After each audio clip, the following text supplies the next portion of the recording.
Hello friends, welcome back to Let's Tut Accountancy. In previous sessions, we learned about liquidity ratios. So going ahead, let's start with the second category, which is leverage ratios. In today's session, we will study what is leverage ratio, what is capital structure ratio, which is one type of leverage ratio, and then first capital structure ratio, which is equity ratio. So see this video till the end to understand the ratio with example and its analysis, and don't forget to subscribe our channel and press the bell icon to get the update of upcoming videos. So let's start. A business requires funds in order to meet its long-term contractual obligations. When we talk about long-term solvency, we think of equity, that is share capital, and debt, that is debentures, long-term loans, etc. Companies rely on mixture of equity and debt to finance their operations. It is also necessary to analyze the debt and equity position of the company, which helps in knowing whether the company is having a good control in managing its long-term finances or not. And by knowing the amount of debt held by a company, it will be useful in evaluating whether it can pay off its debts as they come due or not. So in order to measure the long-term stability and structure of an organization, we calculate the leverage ratios.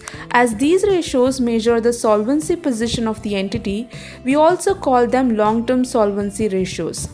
So summarizing, these ratio measures how much capital a company is utilizing, comes in form of debt and equity, and also analyzes the ability of a company to meet its required debt payments.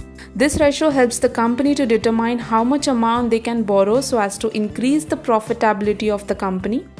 And leverage ratio is also an effective way to understand and analyze financial risk faced by the company in its business. So let's understand the ratios in detail with example. Leverage ratio are of two types: capital structure ratio and coverage ratio. There are 6 capital ratios and 4 coverage ratios, which we will understand one by one. So let's have a look at the first type, that is capital structure ratio. Say if someone asks you what would happen to your investment in company in worst possible scenario. So will you be able to answer? Can you decide which company can give better assurance to its lenders who provide funds for long term? Yes, we can answer this if we know the capital structure ratios of the company. So what is capital structure ratio? Capital structure ratios provide an insight into the financing techniques used by the business. Balance sheet can only provide how much fund is employed and from which sources, but the capital structure ratios show the relative importance of different sources. So let's start with the first capital structure ratio, which is equity ratio. The ratio indicates proportion of owner's fund to total fund invested in the business. Traditionally, it is believed that higher the proportion of owner's fund, lower the risk.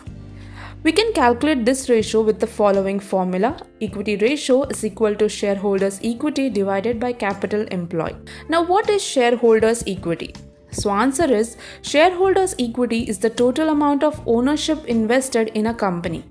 Shareholders' equity is also known as proprietor's fund or shareholders' fund or owner's fund.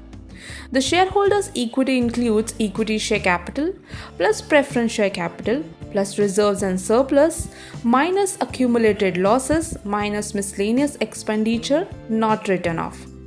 Now let's see the denominator part of formula. So what is capital employed and how to calculate it? Capital employed is the value of the assets that can contribute to a company's ability to generate revenue.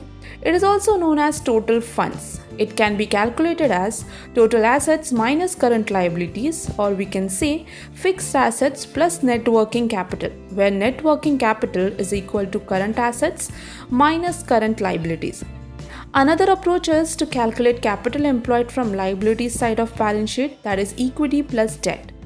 Where equity is mentioned earlier, equity share capital plus preference share capital plus reserves and surplus minus accumulated losses minus miscellaneous expenditure not written off, and debt is long-term loan plus debenture. Now let's calculate the equity ratio in the following example and analyze the same. We have balance sheet of 2 companies that are dealing in same product line, say ready-made clothes. So here we need to calculate equity ratio of both the companies, which is shareholders equity divided by capital employed. In a company A, shareholders' equity, which is total of share capital, general reserve and current year profit, comes to 21 lakh, and calculating capital employed from assets side. So capital employed is equal to total assets minus current liabilities, which comes to 24 lakhs. So for company A, equity ratio is 0.88. Similarly, in company B, shareholders' equity is 19 lakh and capital employed comes to 30 lakhs. So equity ratio of company B is 0.63. So in this example, we can see that the equity ratio of company A is higher than the company B. This shows that company A is at a lower risk than company B, since company A has more equity and lower debt as compared to company B. Now, only on the basis of equity ratio, if you want to invest in a company which is at a low risk, you will definitely invest in a company A instead of company B because equity ratio is high in company A.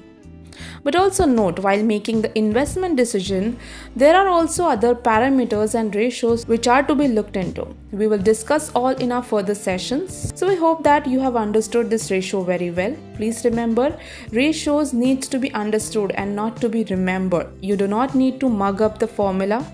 Each ratio serves different purpose, so we need to apply correct ratio for each situation.